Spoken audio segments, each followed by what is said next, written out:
मेरे प्रभु तेरा धन्यवाद हो कि रात भर तूने संभाला, आज एक नया दिन दिया। प्रभु, इस दिन में तेरे वचन को गहराई से समझने के लिए तू हमारी आत्मिक आंखों को खोल दे। यीशु के नाम से मांगते हैं, आमीन। सुबह की बरकत यानी यीशु की बरकत प्रोग्राम में आपका स्वागत है। हम इस साल के 8वें महीने में चल रहे हैं और तीसरे महीने से ही काफ़ी परेशानियां पूरे संसार में शुरू हो गई थी और उसी समय से ही पूरे संसार में परमेश्वर का वचन बहुतायत से प्रचार किया जा रहा है। मैं ये समझता हूँ कि जैसा पौलुस रसूल कहते हैं कि जो लोग परमेश्वर से प्रेम करते हैं, सारी बातें मिलकर उनके लिए भलाई ही को उत्पन्न करती हैं। और जो लोग यीशु से प्रेम करने वाले लोग हैं, इन दिनों में बहुत ही ज़्यादा वो प्रभु के वचन को सुन पा रहे हैं और अलग अलग रीति से प्रभु के साथ फैसले कर रहे हैं और अपने जीवनों में आशीष प्राप्त कर रहे हैं। इन दिनों में मेरा जो विषय है वो प्रभु यीशु मसीह के द्वारा बताए गए दृष्टांतों के बारे में है। और सबसे पहले हमने भूमि, उसके बाद जंगली बीज, उसके बाद बीज और कल हमने राई के दाने के बारे में सीखा था। और हम इस बात को कल सीख रहे थे कि किस रीति से वो छोटा सा जो बीज है वो बढ़ता है और बहुत से लोगों के लिए आशीष का कारण बनता है और बहुत से लोगों को, वो अनगिनत लोगों के लिए आशीष का कारण बनाता है। हमने देखा था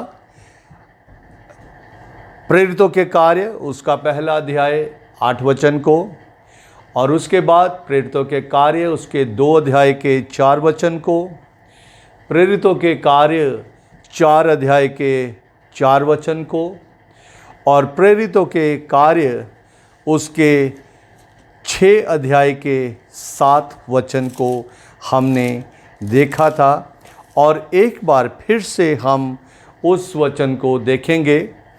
प्रेरितों के कार्य उसका 6 अध्याय और उसका 7 वचन। यहाँ इस तरह से लिखा है, परमेश्वर का वचन फैलता गया और यरूशलेम में चेलों की गिनती बहुत बढ़ती गई और याजकों का एक बड़ा समाज इस मत को मानने वाला हो गया।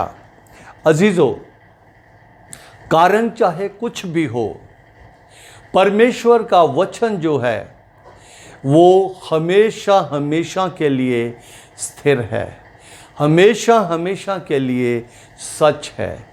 प्रभु ने अपने वचन में कहा है कि वो दिन आएगा जब हर एक घुटना प्रभु के सामने झुकेगा और हर जुबान ये कहेगी कि यीशु ही प्रभु है।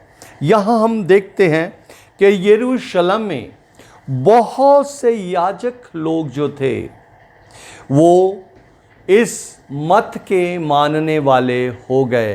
किस मत के मानने वाले?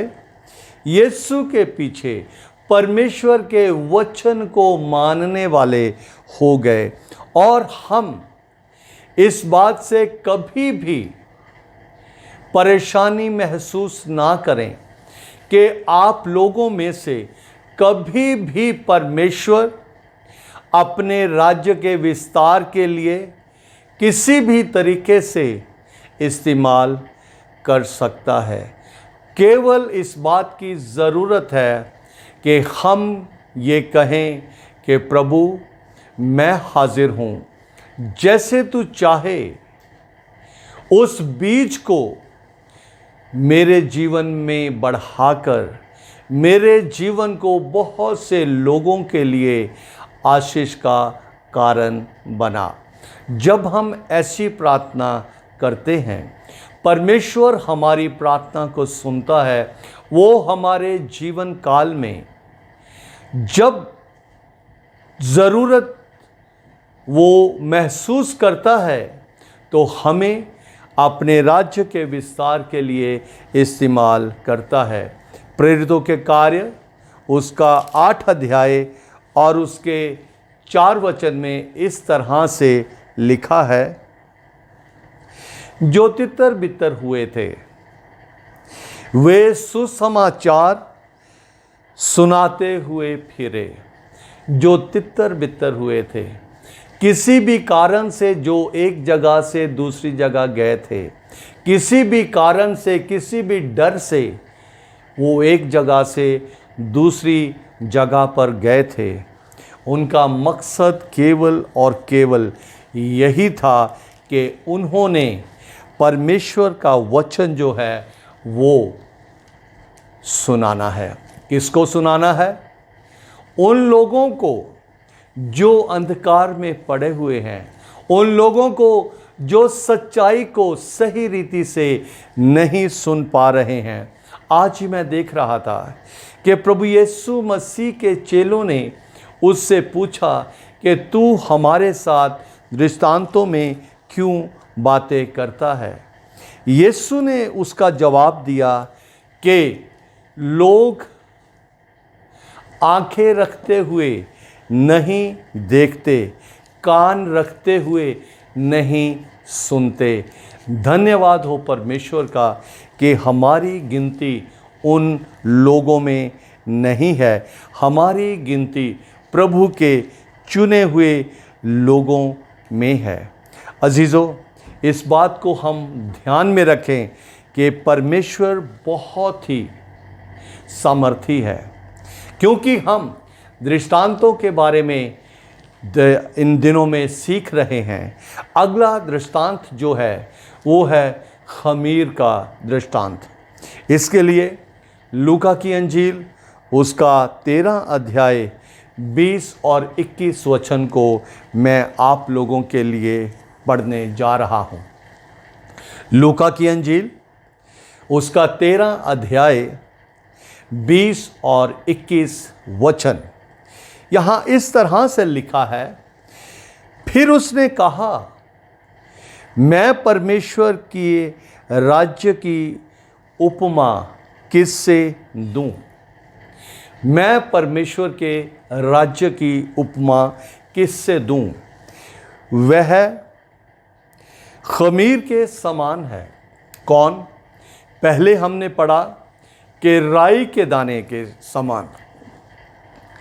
आज हम पढ़ रहे हैं कि वो खमीर के समान है, जिसको किसी स्त्री ने लेकर 3 पसेरी आटे में मिलाया और होते होते सब आटा खमीर हो गया। उस खमीर में इतना ज़्यादा असर कि वो थोड़ा सा खमीर जो है 3 पसेरी, उस वक्त की जो माप है उसके बारे में तो हम नहीं जानते, लेकिन 3 पसेरी आटा जो है वो काफ़ी ज़्यादा होता है। आने वाले दिनों में इसके माप के बारे में भी हम सीखेंगे। और यहाँ पे देखते हैं कि प्रभु अपने वचन को इतनी सफाई से समझाते हैं, बताते हैं कि जो थोड़ा सा भी वचन को सुनना चाहता है, वचन को सीखना चाहता है, वो बहुत ही आराम से वचन सीख सकता है। और यही वचन को सिखाने के लिए प्रभु यीशु मसीह किस चीज़ की उदाहरण दे रहा है?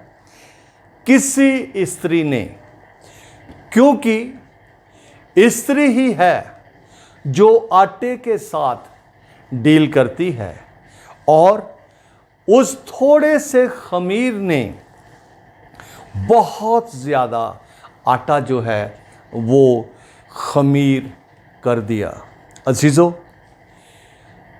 मुझे याद है कि मैंने पिछले दिनों में, जब मैं पिछले दिन कहता हूँ तो वो पिछला दिन जो है मेरे लिए 1 अप्रैल से शुरू हो जाता है, जब से हमने ये ऑनलाइन सेवकाई शुरू की है। मैंने एक बहुत सिंपल उदाहरण दिया था जो हम मत्ती की अंजील उसका 5 अध्याय और उसके 13 वचन में हम देखते हैं। वहाँ प्रभु यीशु मसीह इस तरीके से कह रहे हैं कि तुम पृथ्वी के नमक हो, परंतु यदि नमक का स्वाद बिगड़ जाए तो फिर वो किस वस्तु से नमकीन किया जाएगा? फिर वह किसी काम का नहीं, केवल इसके कि बाहर फेंका जाए और मनुष्यों के पैरों तले रौंदा जाए। मेरे भाइयों बहनों, मेरे सुनने वाले यीशु के प्रिय लोगों, परमेश्वर का वचन बहुत ही स्पष्ट रीति से सच्चाई को हम पर प्रकट करता है। मेरी और आपकी जो प्रभु यीशु मसीह पर विश्वास करते हैं, यीशु ने तुलना एक ऐसी चीज़ से की है जिसका कोई भी सब्स्टिट्यूट नहीं है। नमक का कोई भी सब्स्टिट्यूट नहीं है। प्रभु यीशु मसीह ने कहा कि तुम वो चीज़ हो जिसके बगैर चाहे कितनी भी महंगी से महंगी सब्ज़ी क्यों ना घर में आ जाए, बिना नमक के उसमें स्वाद नहीं आता। उसी तरीके से परमेश्वर के वचन से आज हम सीखते हैं कि वो यीशु का खमीर जो है, अगर हमने अपने जीवन में लगा लिया तो हमारा पूरा जीवन ऐसा खमीर हो जाएगा कि लोगों के लिए ये बहुत ही ज़्यादा आशीष का कारण हो जाएगा। और जैसे वो खमीर इस जीवन में कार्य करेगा, अलग अलग रीति से प्रभु के वरदान हम इस संसार के लोगों तक पहुंचा पाएंगे, उनको दिखा पाएंगे। और सबसे बड़ी बात जो है वो हमें समझने की ज़रूरत है कि परमेश्वर ने जो कुछ कहा है वो पूर्ण रीति से सच है। उसने कहा है कि स्वर्ग के राज्य की उपमा मैं किससे करूं? अजीज़ों, इन दिनों में जब बारिश हो रही है और बारिश से बहुत ही ज़्यादा नुकसान भी हो रहा है, आपके समर्थी प्रभु ने, आपके समर्थी परमेश्वर ने उस पानी को बिना किसी सहारे के खुले आकाश में रोक रखा है। वो बहुत समर्थी है। आपकी सारी आशीषें जो है वो और कहीं नहीं, इस वचन में हैं। ये वचन जो राई के दाने के समान है, ये वचन जो खमीर है, यीशु मसीह अपने आप को हर एक रीति से उदाहरण देकर समझाने में वो बहुत ही ज़्यादा व्यस्त रहा उसके 3.5 साल की पृथ्वी की सेवकाई में। क्या हम परमेश्वर के कार्य को करने के लिए व्यस्त हैं?